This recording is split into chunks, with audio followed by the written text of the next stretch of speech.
So, my point, Sec, no, I don't know kung mahaba o maikli yung answer dito. Pero if you find the ghost, yung point nga ni Senator Bram, grabe yung dami ng taong nakisama doon. But having said that, Sec, nakalagay dito sa memo nyo that the quality control should be submitted all the way up to the USEX. Bakit nasama ka sa 15 contractors sa listahan ng Pangulo? Hindi natin pinag-uusapan yung hardware mo. Ang pinag-uusapan natin, flood control projects. Tinatanong ka kanina, sabi mo, hindi ka pa nagkapag-umpisa ng flood control projects. Paano ka nagkaroon ng lisensya? Paano ka naging quadruple A? At lalong mahalaga, paano ka nasama sa 15? Gumawa ka na ng flood control project. Gumawa na tayo ng flood control project. O ngayon gumawa ka na naman. Ano ba talaga yung totoo? Nagkakalukuhan tayo dito, Sen. Ginugood time tayo ng resource person nyo na yan. Huwag nang pauwiin yan. Baka hindi ka makauwi sa araw na ito. Nagsisinungaling ka na naman eh. Isa ho sa top 15 na kontraktor na nasa listahan nitong si Bangag. Dumalo ho dyan sa Blue Ribbon Committee hearing sa Senado. Pero bago ho yan mga kababayan, isang like at isang subscribe. Masaya na ho tayo dyan at sa mga gusto sumali sa ating community, yung join button, andyan lang ho sa baba. Wala ho tayong maraming pag-uusapan dito sa video na to. Magfo-focus lang ho tayo dito sa pagtatanong ni Senator Rodante Marcoleta dito sa isa sa top 15 kontraktor na gumagawa ng flood control sa ating bansa. Nakita nyo ho mga kababayan, sasabunin itong si Senator Rodante Marcoleta dito sa video na to. 959,000 subscriber na ho tayo. Konting push na lang, magna 960 na ho. Maraming salamat mga kababayan. Paabutin na ho na natin na 960 dito sa video na to. Hayun na nga, rekta na ho tayo dito kay Senator Rodante Marcoleta. Sabi mo kanina, hindi pa nag-umpisa yung QM Builders as a contractor? Nako. Yes, Mr. Chair. Hindi ka pa nakagawa ng project? Hindi pa kasi yung nag-asawa ko ng 1991, nag-upisa kami sa hardware. Yung maliliit na hardware, nagtitinta ng bambo, mga ganun eh. Bakit nasama ka sa 15 contractors sa listahan ng Pangulo? Kanina tinatanong ko, wala bang kukontra dito sa sinabi ng Pangulo na 545 billion worth of flood control projects ay ito lang mga 15 contractors ang nakakuha, kasama ka, QM Builders. Nandiyan ka pala, bakit hindi ka kumontra? Ba't ngayon sinasabi mo, hindi ka pa nakapag... Pasensya, may check kasi medyo nahiya ako. So sinasabi mo, mali ang Pangulo with respect to your company? Yung data is mali eh. Kasi ang totoo, yung 414 projects na nakuha sa QM, totoo lang ha, is only 86 projects. Mr. Chair. Teka muna, sabi mo hindi ka pa nakapag-umpisa eh. Ano yung sinasabi mong project? Ano ko lang siguro, bagitin ko lang. Noong 2003, nakalisensya na kami sa pickup, only category D. Hanggang noong 2024, naging quadruple A na tayo. Pero dumaan pa kami ng single A. Noong 2011, hanggang nag-triple A tayo ng 2017 hanggang naging quadruple A tayo ng 2024. Mr. Secretary, naiintindihan mo ba yung sinasabi niya? Sabi mo hindi ka pa nakapag-umpisa ng project. Paano ka naging quadruple A? Nako! Ano ko lang, Mr. Che, yung sinasabi kong 1992 is hardware pa yon. Yung nakita niyo yung hardware. Hindi natin pinag-uusapan yung hardware mo. Ang pinag-uusapan natin, flood control projects. Tinatanong ka kanina, sabi mo, hindi ka pa nagkapag-umpisa ng flood control projects. Paano ka nagkaroon ng lisensya? Paano ka naging quadruple A? At lalong mahalaga, paano ka nasama sa 15? Gumawa ka na ng flood control project. Gumawa na tayo ng flood control project. O ngayon gumawa ka na naman. Ano ba talaga yung totoo? Nagkakalukuhan tayo dito, Sen. Ginugood time tayo ng resource person nyo na yan. Huwag nang pauwiin yan. Baka hindi ka makauwi sa araw na ito. Nagsisinungaling ka na naman eh. Nako! Ang sinabi ng Brad, di nagbibiro yan. Pangulo, kasama ka sa 15. Tama, Mr. Huwag mong mamaliitin ito. Pagkatas dito, aartihin mo kami, sasabihin mo, hindi ka pa nagumpisa ka isang hardware. May problema dito eh. Ano lang yan, history lang yung sinasabi ko, Mr. Chair. Ano na yung totoo? Yung totoo, May lisensya na tayo na quadruple A ngayon.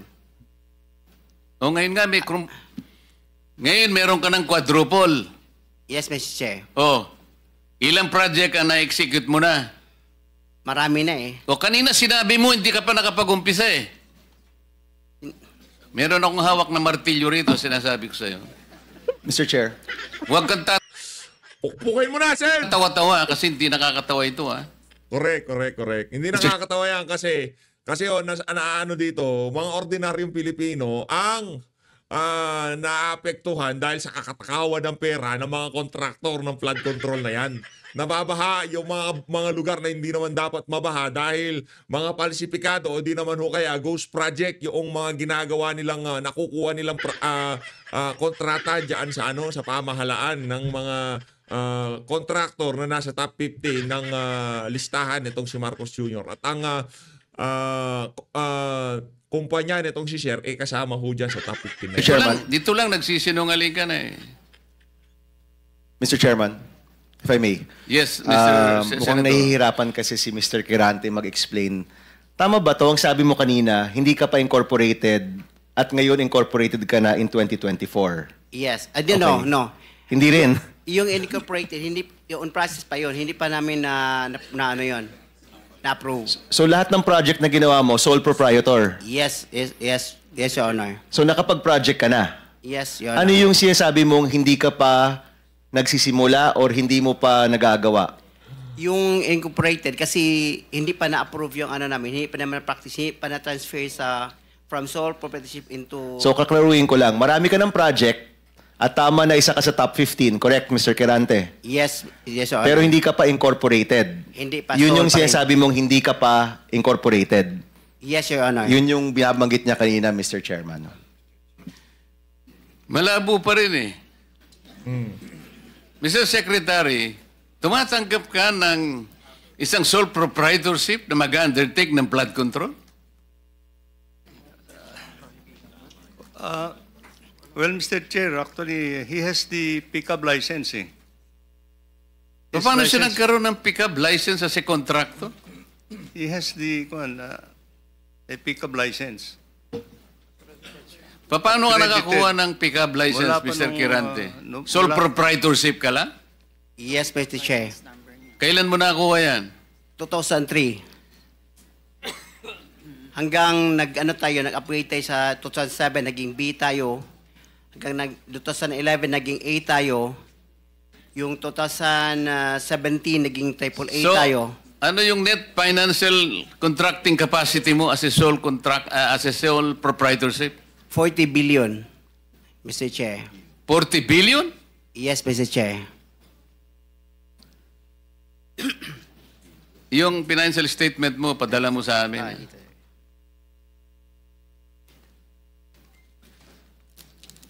Mr. Chair, if I may.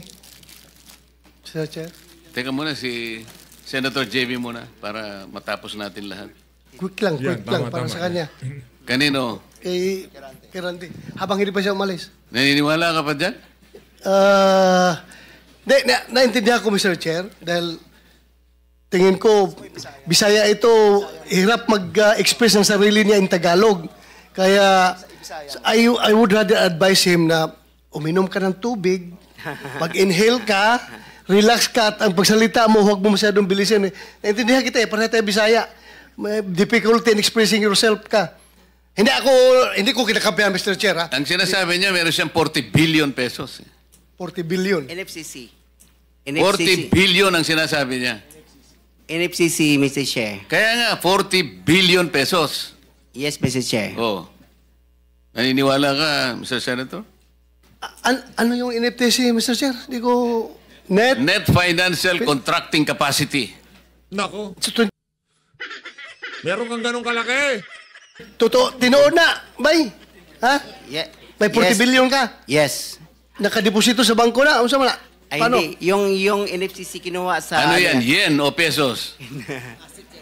Asset yan. Kasi yung NFCC, kinocompute ng times 15 yon, Mr. Chair.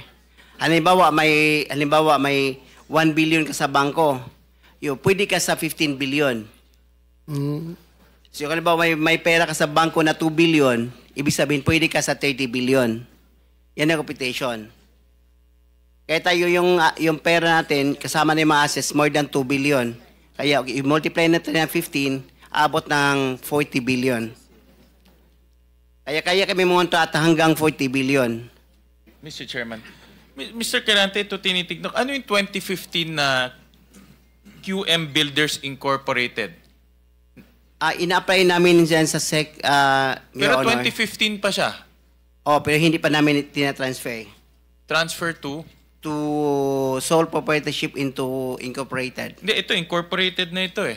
This is a corporation. Kasi ang explanation ng bookkeeper natin, yung ano natin gahandol, yung experience ng from sole proprietorship, ita-transfer muna sa Hindi, incorporated. iba yung experience, iba yung corporate entity. Incorporate entity is 2015 nandyan na siya. Pero sinasabi nyo, walang nangyayari. Wala nangyayari. Ang In-apply lang. ginagamit nyo since noon pa ay yung inyong sole proprietor. Yes, Your Diyan Honor. pumapasok inyong income, in other words. Yan din ginagamit nyo pagbibid ng mga projects. Yes, Your Honor. Tama? Ganun pa? Ganun ba ho ang interpret? So, dalawang entity, yung sole proprietor at yung incorporation. Yes, Your Honor. Okay. Sabit nyo na lang ho sa amin yung mga dokumento na yan. Thank you, Mr. Chairman. Senator JB. Thank you, Mr. Chair. Mr. Chair, siguro ang gusto natin dito, aside from the accountability that we're looking for, ang gusto natin ma-achieve in aid of legislation. Mr. Chair, I have the second bill that I filed in this Congress is a comprehensive master plan for infrastructure development. Na kahit sino po ang maging presidente, when it comes to infrastructure, especially big ticket items, dapat po tuloy-tuloy. Tulad ho ng mga floodway projects, kanina nabanggit ni Secretary, it transcends different, multi-year po ito, at it may transcend different administrations. No? Ang tanong ko lang, Mr. Secretary, siguro matagal na rin ho kayo nasa DPWH. Dati po, meron tayong Napindan, Channel, Manggahan Floodway, and other big flood control projects. Pero parang lately, do we have similar flood control projects of this magnitude? Yung ganito kalaki. Kasi sa tingin ko po, siguro sagutin nyo rin po ko, yung taon-taon na pinoproblema ng Central Luzon, ng Bulacan, ng Pampanga, kamakailan tayo nandito rin. Ang kailangan po talaga rito, floodways, spillways, and water impounding. So, Mr. Secretary, at present, meron ho ba tayong ganitong mga uri ng proyektong ginagawa? Before the Secretary answers that question, let me acknowledge the presence of our senior Vice Chair of this committee, Senator Alan. You can now answer the question. Thank you, Mr. Chair. Yes, Mr. Chair. We have similar projects of that magnitude in the other river basins, major river basins in the country, Mr. Chair, that are financed by official development assistance, Your Honor. And in these major river basins, they have a comprehensive master plan, Your Honor. But Mr. Secretary, as we had discussed already, no matter how comprehensive these river basin master plans, until and unless you are able to coordinate with that office that we made reference to earlier, yes. This is the River Basin Control Office, walang mangyayari dyan. Because it should have been an integrated one. That's Kahit na 100 river basins pa yan, with their separate and individual master plans, kailangan pong coordinated per the mandate of the law na nakalagay sa balikat ng RBCO. So sa ngayon, wag po natin munang gawing parang sagot na makapagbibigay ng kapayapaan ng loob sa ating mga kababayan. Wala pa po tayong na-accomplish in relation to an integrated master plan that will answer the continuing problem of flood ravages in this country, Mr. Secretary. That's correct, Your Honor. Total, pinag-uusapan na rin kanina pa na master plan po dapat ay sundin. No? Pinoint out na rin po ng ating chair. Pero, Mr. Secretary, nabanggit ko kanina, 3 taon na ho tayo. Pangatlong taon na ito, kung di ako nagkakamali, na tayo nagkakaroon ng pagdinig dito tungkol po sa flooding. Paulit-ulit din po ang ating nakukuhang tanong at sitwasyon. Hindi, naalala ko na rin ating majority leader, ilang taon na ritong naglalabas sa sama ng loob dahil ang kanyang probinsya mismo ay laging lubog sa baha. Doon po sa Central Luzon, for example, Secretary, ano po ba ang kailangan gawin? What projects are needed? Yung mga big ticket items that are needed really to mitigate or to flush the floodwaters faster, no? Alam naman natin, we can fight nature. Pero sa ngayon, talagang bakit naiiwan sa Pampanga, sa Bulacan, Northern Luzon, bakit with 350 billion, dapat to may resulta na ho tayong nakikita, Mr. Secretary? Your Honor, for Central Luzon, we are now in the process of finalizing a big project. As we pointed out in previous meetings, this is actually yung Central Luzon Pampanga River Floodway Project, Your Honor. And we are now finalizing yung detailed engineering design. This is financed by the Asian Development Bank. Because this will involve actually the construction of a 60-kilometer floodway, which is, I think, about 400 meters wide, and a retarding basin in San Antonio Swamp. No? So this is now under detailed engineering design.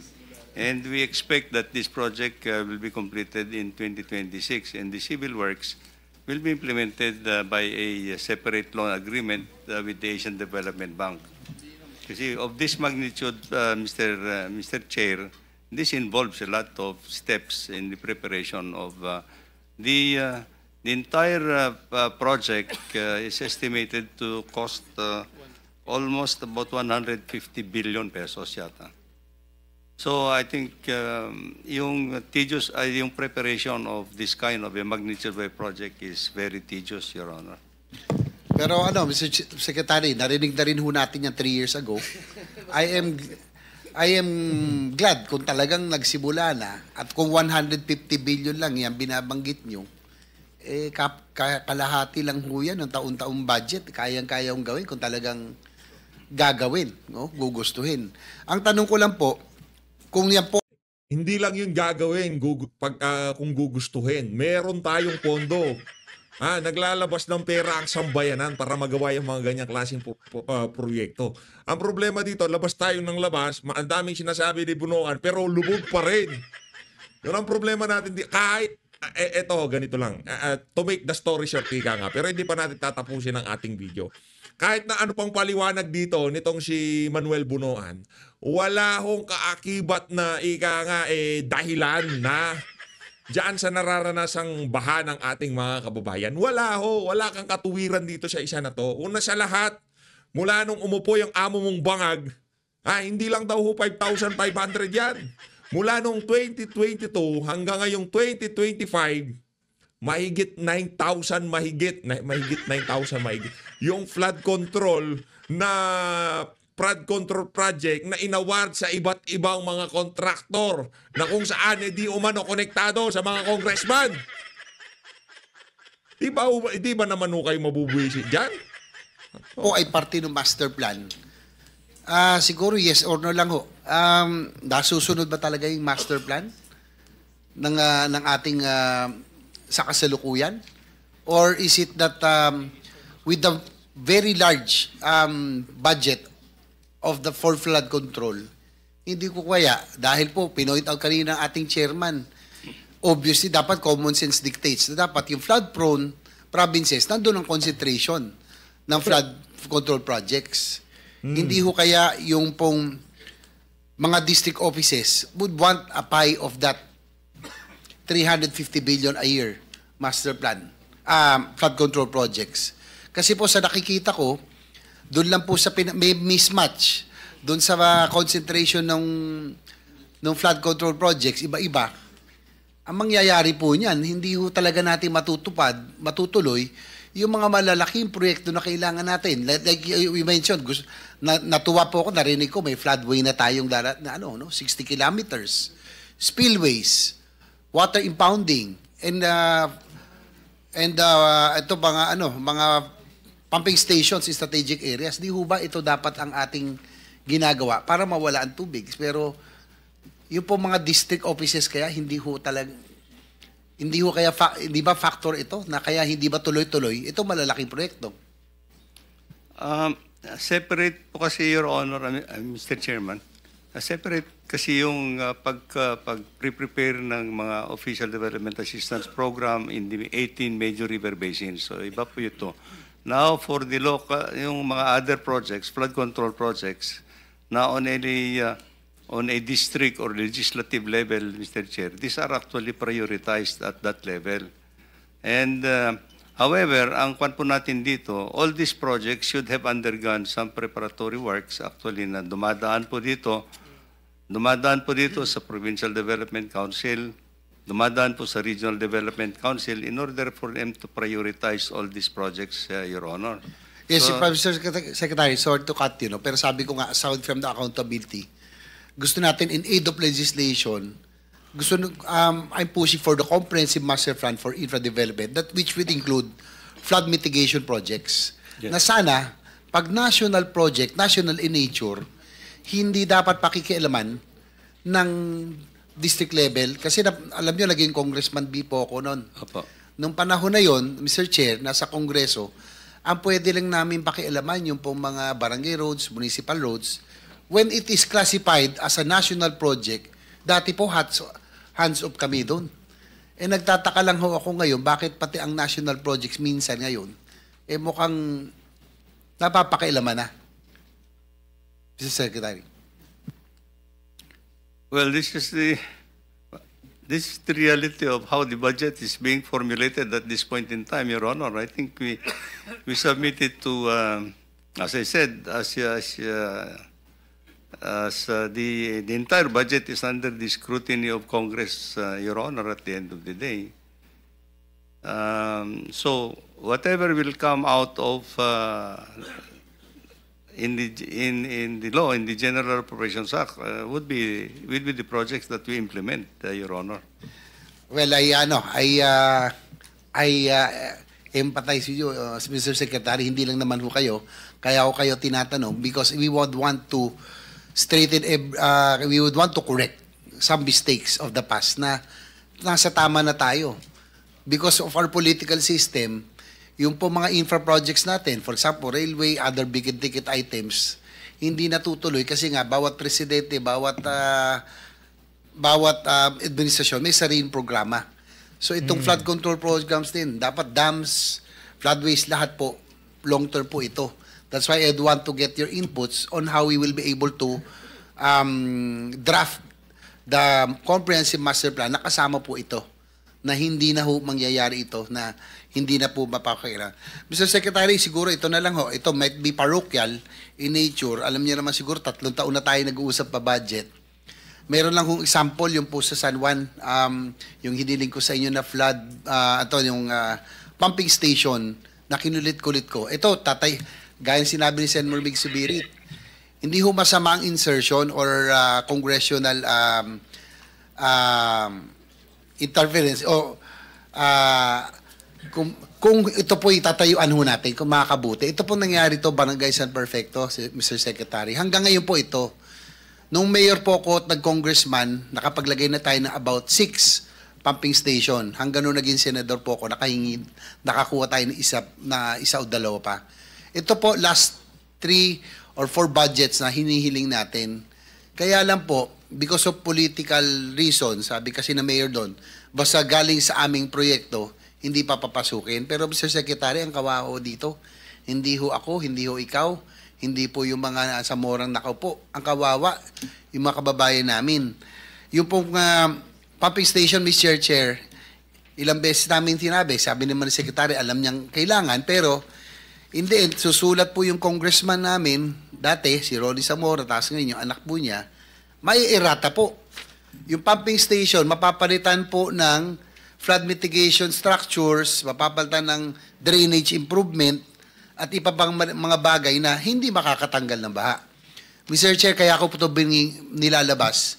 If this happens in San Juan, na yung pong dapat na proyektong makakapagtanggal ng baha, mapapalitan, pag po may nanghimasok ang distrito, it might be happening also elsewhere. Kaya hindi ho talaga mawawala ang baha. Yun lang, Mr. Secretary, sana po, ito kawawa dito, hindi naman kami. Yung mga ari-arian ng mga kababayan natin, no? Sa Barangay San Perfecto, and sa ibang lugar din sa buong Pilipinas. Kung ito yung nangyayari sa amin, maaaring mangyari din sa ibang lugar na hindi natin maiayos ang pagtanggal sa baha kung hindi natin bibigyan prioridad yung pong mga malalaking proyekto tulad ng mga floodways, spillways at iba pa. Kung ito'y pagpaparti-partihan, Mr. Chair, talagang patsi-patsi po ito. Sabi ko nga kanina, tubig, pag po bumuhos ang ulan, hahanap po yan ng malulusutan. Kung hindi po buo, yung kanina pong mga bininggit nyo, talagang hindi po natin masosolve. Yun lang, Mr. Chair. Thank you. Alam mo, Senator JB, kaya hindi masolve yung problema mo sa San Juan. Ito yung, Mr. Secretary, ito yung Toktokan Interceptor Phase 3. Ito yung manggagaling sa Talayan Floodgate to San Juan River. Ang problema, yung Phase 1 at saka Phase 2, tapos na eh. Hindi kailanman magkakaroon ng kabuluhan itong Phase 1 and Phase 2 hanggang hindi mo nakukomplete yung Phase 3. Ang Phase 3 is about 300 million. So wala. Kahit nakompleto mo yung Phase 1 and Phase 2, walang mangyayari sapagkat wala yung Phase 3. Bakit ganito yung... Kaya hindi talaga mariresolve ang problema mo, Senator JB, hanggang hindi nakukomplete yung Phase 3. Bakit hindi po niyo pagtuunan ng pansin? Ito pa, Mr. Secretary, meron kayong interceptor project dito sa Antipolo, na kung saan doon ako nakatira sa village namin. Kapag yung ulan talaga pa, naging 30 minutes to 1 hour, tuloy-tuloy. Nako. Hindi na ako makakalabas ng village, Mr. Secretary. Ganito yung ginawa ninyo eh. Yung project involves the interconnection of water tributaries in La Colina and Mayamot areas in the city of Antipolo. Kinukolekta yan para lamang padaanin do sa Munting Dilaw, traversing creeks in 24 villages in Cainta, Imelda Avenue, tsaka Marcos Highway. Anong klaseng, hindi ko maintindihan ang logic nitong interceptor na ito. Yun pong MacArthur Highway, malapit lang sa Marikina River. Isang medyo malaki-laking, ano tawag doon? Malaki-laking pipes ang ilagay nyo para lahat ng ulan na yon madrain natin sa Marikina River. It's only about 1 kilometer. Bakit kinakailangan lubugin na kami ng lubugin 24 villages in Cainta? Nang dahil sa interceptor project na ito ng DPWH. Ganito po lahat ang nangyayari. Mamaya na po yung sa akin, Senator Bam. Maraming salamat, Mr. Chairman. Mr. Secretary. Si Bambini na to, wag yan. Bidabidahan niya, wala namang kwenta si Bambini. Lipat po tayo kay Senator Alan Peter Cayetano. Ayun, tanggalin nun natin to si Bambini. Wala namang kwenta mga tanong nito eh. Wala to. Anong nandaw ka, Bambini? Alis ka dyan. Wala kang dyan. Wala kang bilang dyan. Just on your point, go ahead, may I? But may I also tayo. ask permission for Secretary Mina? I think they started the deliberation in the House yesterday and she has tons of meetings today. If there are no questions for her, Mr. Chairman, I hope you will allow her to leave already. Yes. Yes. Yeah. Provided you will come back. Okay. Thank you. Mr. Chairman, thank you. With your permission, Senator Bam, Mr. Chairman, just one point on that. Sec, when we discussed yung tulay na bumaksak, wala masyadong nag-pick up siguro dahil kasagsagan ng eleksyon, maraming issues, but the Blue Ribbon Committee did have several hearings. I asked you two things, no?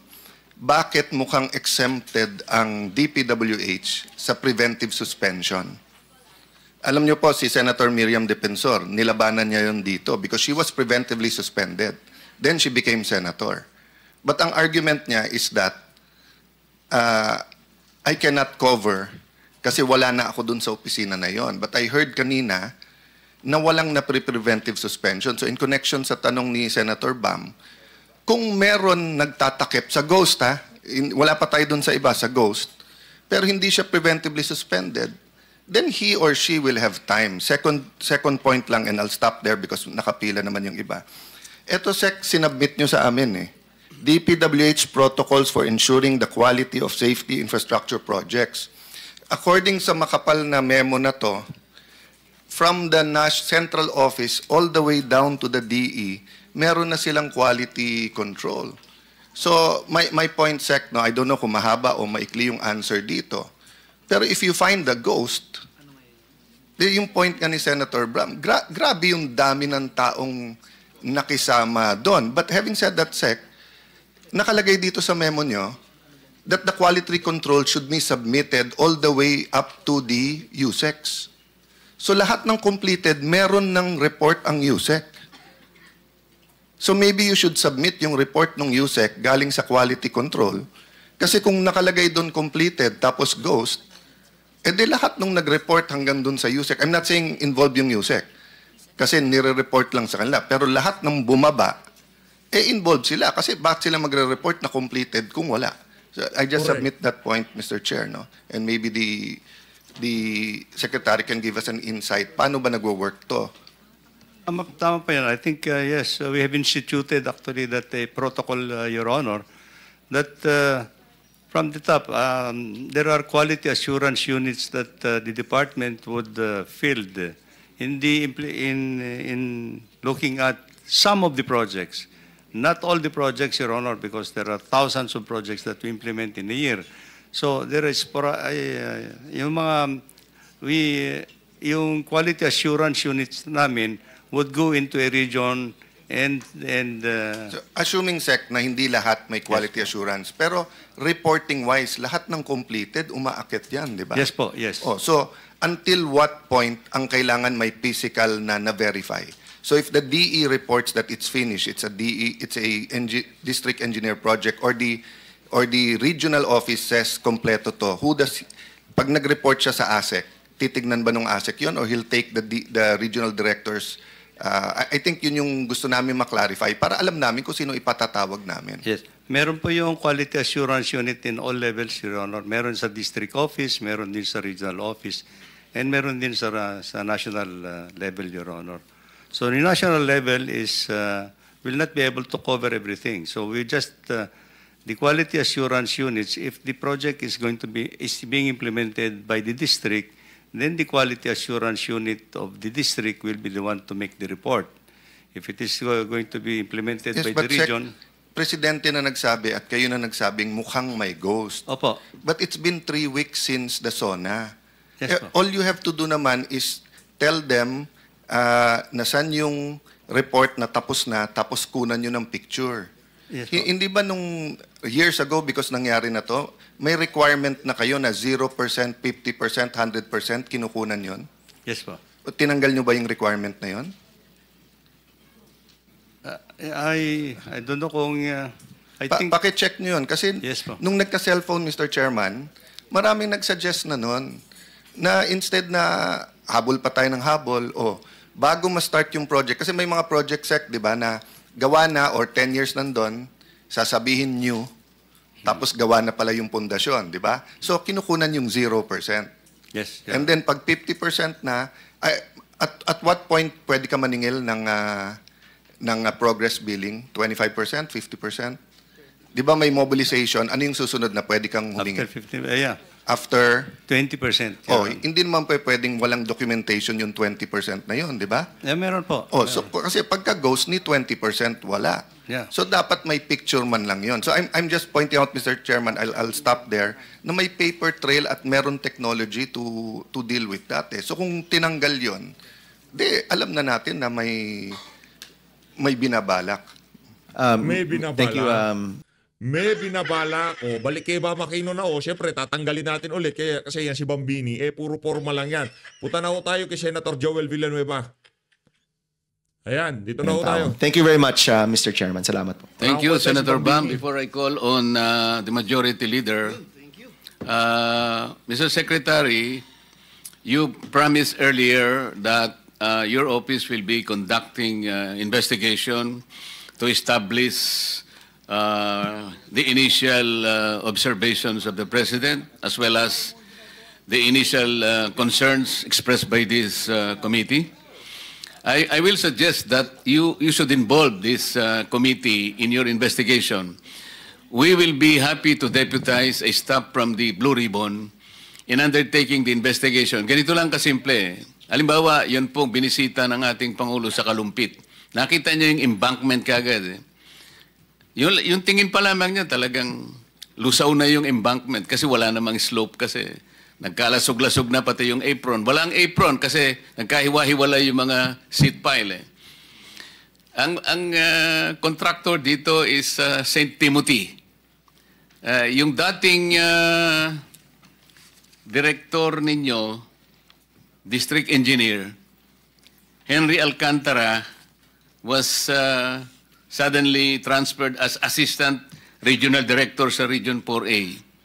Kailangan siguro magkaroon tayo ng explanation bakit mabilisan siyang inalis. Ano po? Tapos, siguro, dito sa mga ghost na ito, mahirapan kayo talaga dahil multo ito Mahirap hanapin ang multo, Mr. Secretary.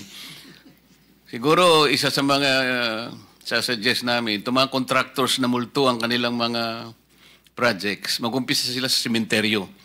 Ito na lang ang paggawa mo sa kanila, perfect yun kasi multo lahat naman ang kanilang projects. Punta kayo sa sementeryo, maraming multo doon. Majority Leader? Yes. Thank you, Mr. Chairman. Secretary, magandang hapon po. Let me start by commenting right away dun sa tinanong kanina ni Senator JV. Secretary. Majority Leader, we need to wind up at about 2:15. Yes, I will be brief, Mr. Chairman, because unfortunately, Mr. Chairman, this has been my third year hearing here in the Senate.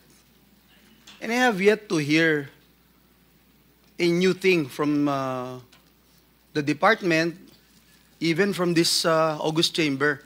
Kaya talagang nagsasawa na po ako. For example, Mr. Chairman, if I may just show this video clip.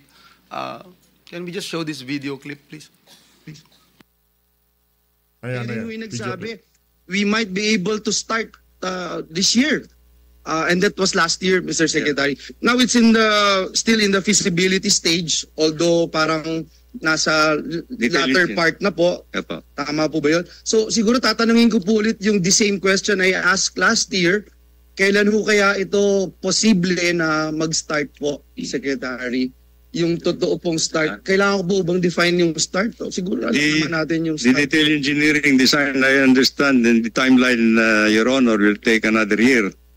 Because this is a big project. Yes, another year. So, another 2025. 2028. Actual construction, mga 2027. 2027 na yung actual construction. Wow. Civil works po. Kasi Secretary, last year, we will probably start next year. The Central Luzon, Pampanga River Floodway and San Antonio River, San Antonio Swamp Ring Dike, Your Honor. This will be the major project that will actually we think will be able to contribute significantly to address the flooding problems in Bulacan and Pampanga. So you have the timeline here when we will start? By next year po siguro, we are hoping that we can start this project. This will be the major project in Central Luzon po. Mr. Chairman, yung video pong pinakita was last year at dun sa video na pinakita ulit, that was last year. And then ngayon, ini-excite na naman tayo na may mangyayari na. First question is this really an integrated master plan, Secretary? I mean, siguro you can feel my emotions here, Mr. Secretary, if this is the third year na pinag-uusapan natin to, yung frustration po natin. And unfortunately, yung mga contractor, some politicians, they're also using this against me. Daming nagkalat na fake news, daming nagkalat na manufactured news na ako daw yung involved dito. For the past 3 years, inuupakan ko rito, lahat ng senador dito nagsasalita na. And yet, ngayon sa akin ho binabalik. Kaya itong mga contractors na to at itong mga to, iisa-isahin ko po ito in this hearing. Yeah. Iisa-isahin ko po. And I swear to God, iisa-isahin ko po ito dahil Nako, galit na si Senator nakakainit po ng ulo. Secretary, siguro yun lang yung tanong ko. Galit na si Senator 2 years ago, sabi niyo next year, and then last year, this year, and then this time, parang 2027. Ano na po yung talagang status? Bakit parang hindi tinutukan ng mainstream media itong balita na to? Anong nangyari? Anong nangyari, mainstream? Kung Tricom lang to, ang dami nyo ng splice video. Wala pa akong nakikita splice video, ha? Wala pa akong nakikita mga postcard. Nito, at ito ba talagang, as you mentioned 2 years ago, this will be a major breakthrough that will address the problem of flooding in Central Luzon, especially in the province of Bulacan and Pampanga. Your Honor, yes, the preparation for this project is already under ADB Loan 4424. It's actually the Preparation Innovation Facility. This is now for the preparation of the project from feasibility study to detailed engineering design, Your Honor. So the detailed engineering design will be completed by the 2026, the entire stretch. 2026 construction might, or are you sure it will start on by 2027? Yes. And this is, again, you stand by your word, major program that will address flooding in Central Luzon. That's correct, Your Honor. Thank you, Secretary. Now, how does the feasibility study works? Again, remember, Mr. Chairman, first term ko po dito sa Senado, 2016, I already mentioned this problem of flooding in the town, for example, of Hagonoy. And the DPWH told me that they cannot do it because they have to have feasibility study, etc. In fact, I funded the feasibility study. Nandito pa si R.D. Tolentino, if I recall. The name of the guy is Gatan, if I'm not mistaken. I met with him several times. Pinondohan po yung feasibility study. Sabi, hindi pwedeng gawin ng 1 year. Kailangan 2 years. After 2 years, nagawa yung feasibility study, Mr. Chairman, hindi rin po in-implement. So, how does this feasibility study works, Mr. Chairman? Secretary, lahat po yung binanggit ni Presidente na 15 contractors at yung mga nakatakot-takot na proyekto, I'm sure, dahil sasama din ang loob ko pag sinabing walang feasibility study, lahat po yun may feasibility study. Is that correct, Your Honor? Unfortunately, Your Honor, I don't think so. Many of these projects that have been implemented over the years did not have any feasibility study. It's just a priority projects that have been included into the program. Wow, that's more frustrating and that's more depressing, Mr. Chairman. Because I myself, as a member of this institution, been asking for help with the department, and I never considered myself as an expert in flooding. I never considered myself as someone who knows what to do in addressing this problem. And that's why we consult, we ask for experts. And now you're saying wala palang feasibility study, itong mga projects na ito na bilyon-bilyong halaga na ginagastosan ng ating pamahalaan. Itong 4 na taon, from 2023, 1.07 billion per day ang budget ng DPWH. 2024, 1.34 billion pesos a day ang budget ng DPWH. 2025 this year, 1.37 billion pesos budget a day. Again, DPWH. And now in the coming 2026 NEP, 1.08 billion pesos budget a day. And then you're gonna say, Mr. Secretary, wala pong feasibility study and wag kayong magulat kung ghost project yung makukuha natin dito. Is that correct, Your Honor? As I pointed out, Mr. Chair, may mga feasibility studies of these big projects that in the major river basins, Your Honor. But for local projects that would cost, let's say, 50 million, 100 million, The only thing that we require is actually Kapal ng mukha mo, bunuan. yung project impact analysis, Your Honor. Sige po, Project Secretary. impact analysis. I will wind up na doon and siguro next time pag-usapan ho natin yung feasibility. Let's go one by one. Nandito po ba, Mr. Chairman, yung MG Samidan? Ano ho yun ha? Kabalbalan ho yun. Magpapagawa ka ng proyekto, 50 million, 100 million. Ano lang, yung effect lang, yung impact lang ng project impact lang. Oh, okay. Pabababahin natin yung tubig dito sa lugar na to. Yun ang impact nun. Project impact niya yun. O saan mapupunta yung tubig? Pero kung merong feasibility studies, okay, ganito ang mangyayari dyan, mga bata. Makinig kayo. Magpa-flood control tayo dito sa barangay Batong Bakal. O kasunod na barangay yan, yung barangay San Andres Bukid. O ang feasibility study natin, pagka pinatuyo natin tong barangay Batong Bakal, lulubog yung barangay San Andres Bukid. Ganon yung feasibility studies. Yung mga maaapektuhan kung saan pupunta ang tubig, nandun, detalyado. Pero yung project impact lang, wala silang pakialam doon sa mga karating barangay, karating lugar, kung ano mangyayari doon. Nakuha niyo ba mga kababayan? Kahit di natin naintindihan yung buwisit na project effect, ano pa ba, worth itself na yun eh.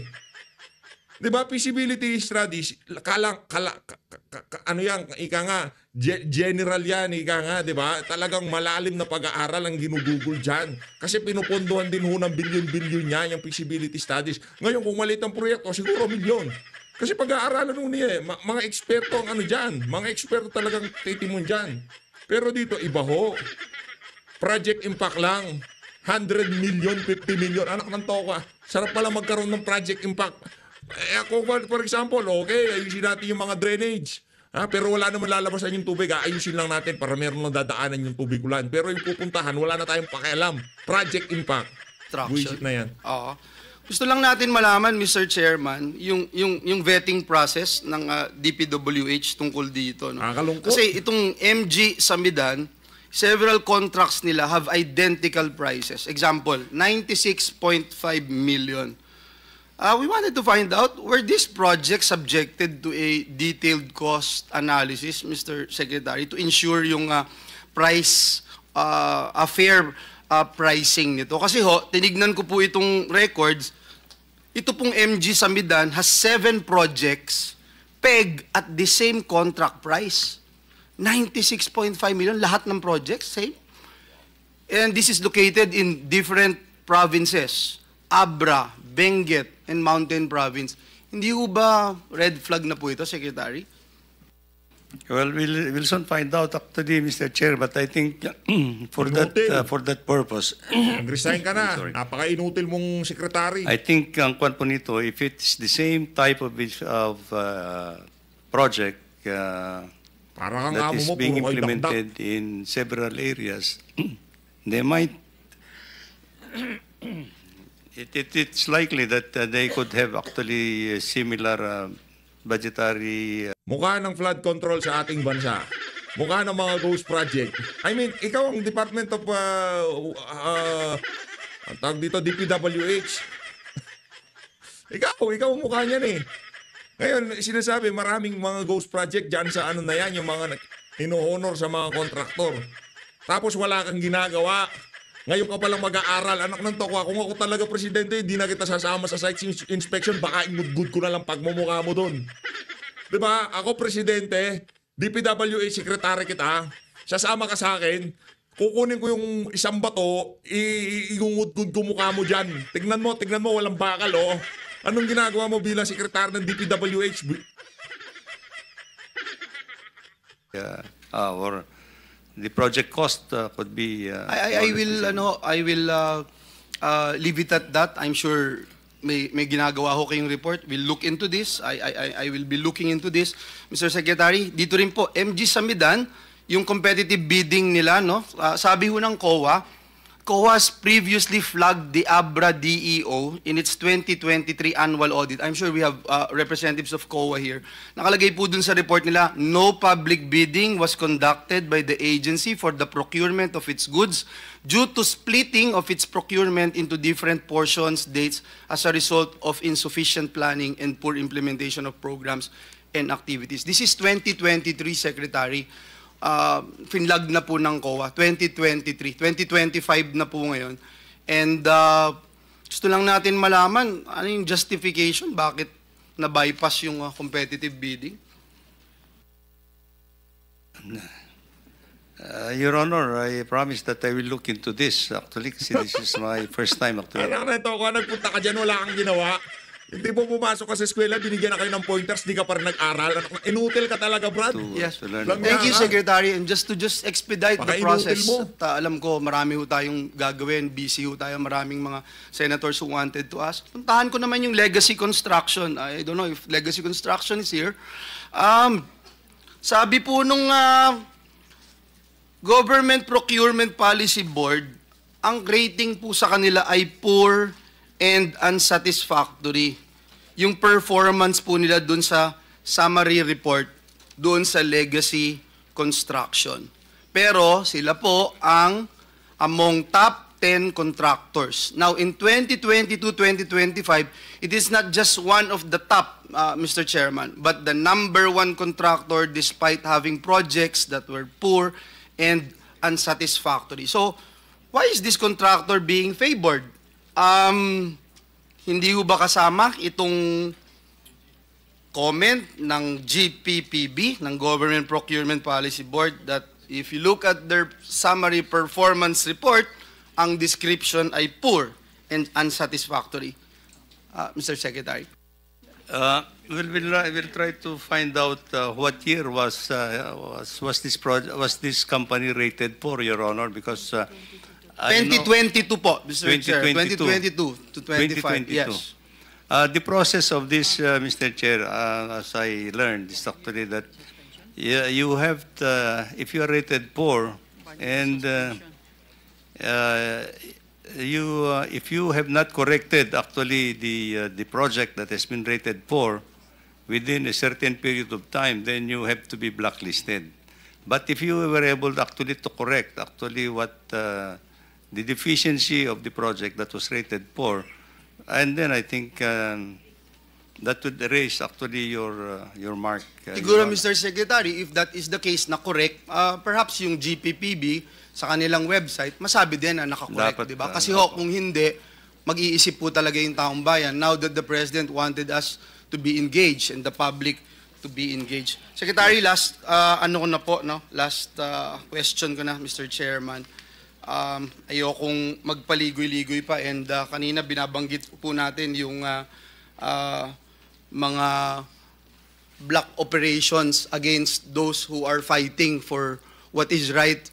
In this particular case, this is a flood control program, and I have shown you I still have a lot of video clips here since 3 years ago that we started looking into this problem in the flood control program, especially in my beloved province. Gusto ko kayong categorically tanungin kasi hindi na ho ako mahihiya, Secretary Bonoan, nandito po ang RD ng Region 3, RD Tolentino. Categorically, may I ask if there was one time in my life, not even when I was a congressman, ito na lang naging senador po ako, naglabi po ba ako sa inyo ng kahit na ano o kahit isang flood control project, contractor, etc. in my public service career? Meron po ba na nilapit? Meron po ba na nagsabi ako sa inyo, ito dapat ang gawin at ako'y eksperto? Pwede niyo po bang sabihin lang, just for the record? Well, for the record, Your Honor, I don't recall anything that came from you to propose any flood control project. RD Tolentino, just to put on record. Yeah, same as Secretary said. Thank you. And I just want to put this on record. Ever since we have met and we talk about flood control programs, I always ask you, Secretary, I always ask you, RD, what do we do? How can we help? And these contractors na nakita ko, in fact, mali-mali pa nga yung numero ko pala noong mga nakaraang panahon. Itong mga contractors na nasa Bulacan lahat, ni isa ho dito, wala akong kilala dito eh. Nagulat po ako dun sa lumabas na total number or figures na hawak nilang proyekto. And ngayon, may possibility pa na may ghost projects. I hope that siguro kung ibabalik yung death penalty, sana sila unahin na Senator Bato. Maraming salamat, Mr. Chairman. Thank you, Secretary. Tayo ay isang-ayon dyan. Parang maluluha na itong si Senator Joel. Hindi ho yan dahil dun sa mga aligasyon o patama sa kanya. Yan ho dahil sa dinaranas na paghihirap ng ating mga kababayan dahil dito sa ano na to. Dahil dito sa mga falsifikadong flood control na to. So, Luis, maraming salamat to sa pag-support sa Page Update. Mag-ingat ho kayo lahat. Mahal natin Pilipinas.